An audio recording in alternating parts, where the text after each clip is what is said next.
దేవుడున్నాడా లేదా? ఎక్కువ చెప్పొద్దు, ఎస్ ఆర్ నో అని ఒకడు జిడ్డు కృష్ణమూర్తి గారిని ఒకరోజు నిలదీశాడు. ఆయన చాలా మంచి మనిషి కాబట్టి చాలా సున్నితంగా సమాధానం చెప్పారు.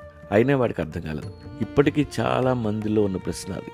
సున్నితంగా చెప్తే కుదరదు కాబట్టి కొంచెం అర్థమయ్యేలా చెప్తా. దేవుడు మనిషిని చేశాడా, మనిషి దేవుని చేశాడా అన్నవి 2 ప్రశ్నలు. పాయింట్ నెంబర్ 1, దేవుడు మనుషులు తయారు చేశాడు అనుకుందాం. స్టీవ్ జాబ్స్ తయారు చేసిన iPhone extraordinary piece, Elon Musk తయారు చేసిన టెస్లా కార్ అమేజింగ్. మరి వీళ్ళు చేసినవే ఎక్స్ట్రాడినరీ పీస్లు అయితే మరి అంత పవర్ఫుల్ దేవుడు చేసిన మనుషులు ఎలా ఉండాలి, ఏ రేంజ్లో ఉండాలి? ఒక్కొక్కడు మైండ్ బ్లోయింగ్ అయి ఉండాలి. కానీ అలా లేవే. ఎవరిని పట్టుకున్నా డౌట్లు, కన్ఫ్యూజన్లు, భయాలు, మనశ్శాంతి లేదు.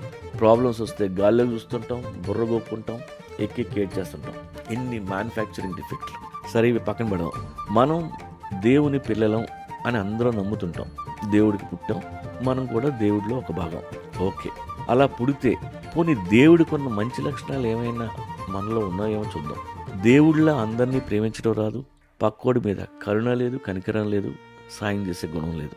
అంగుళం టార్చ్ లైట్ పట్టుకొని గాలించిన దైవత్వం అనేది మనలో ఏ మూలా కనిపించదు. ఇన్ని వర్స్ట్ క్వాలిటీస్తో దేవుడు తన పిల్లల్ని తయారు చేసుకోడు కాబట్టి ఖచ్చితంగా మనం దేవుడి పిల్లలం కాదు. పుడితే ఏ దెయ్యానికి పుట్టుంటాం తప్ప దేవుడికి మాత్రం పుట్టలేదు. పాయింట్ నెంబర్ 2, మనిషే దేవుని చేసాడు అనుకున్నాం. అయితే ఆ దేవుడు ఎలా పుట్టాడు? ఐన్స్టైన్ డిజైన్ చేశాడా దేవుణ్ణి? న్యూటన్ లాంటి జీనియస్ డిజైన్ చేశాడా? లేదు. మనలాంటి average and below average people అందరూ కలిసి డిజైన్ చేశారు. వాళ్ళ భయం నుండి, ఆకలి నుండి, ఆశల నుండి, తీరని కోరికల నుండి దేవుడు పుట్టాడు. దేవుడి మీద అన్బిలీవబుల్ స్టోరీలు రాశారు. లాజిక్కి అందని సీన్స్ రాశారు. మనుషులతో కలిపి దేవుడికి కూడా క్యారెక్టర్ రాసేశారు. హెవెన్ అనే ఇమాజినరీ క్లబ్ డిజైన్ చేశారు.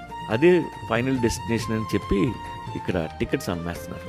అది ఎక్కడుందో ఎవరికి తెలియదు. అలాంటి క్లబ్లు ఇక్కడ చాలా ఉన్నాయి. ఏ మెంబర్షిప్ తీసుకోవాలి, ఏ బొమ్మను మొక్కాలి? కాబట్టి మిజరబుల్ అండ్ కన్ఫ్యూజ్డ్ మైండ్స్లోంచి పుట్టిన ఏ దేవుడు నిజం కాదు. ఎవరైనా దేవుడు ఉన్నాడా లేడా, ఎస్ ఆర్ నో అని అడిగితే నో అని చెప్పండి. ఎందుకంటే వాడు అనుకుంటున్న గాడు మాత్రం ఈ ప్రపంచంలో లేడు. ఒకవేళ ఆ పైన ఇంకెవడో ఉంటే వాడి పేరు మాత్రం గాడ్ కాదు.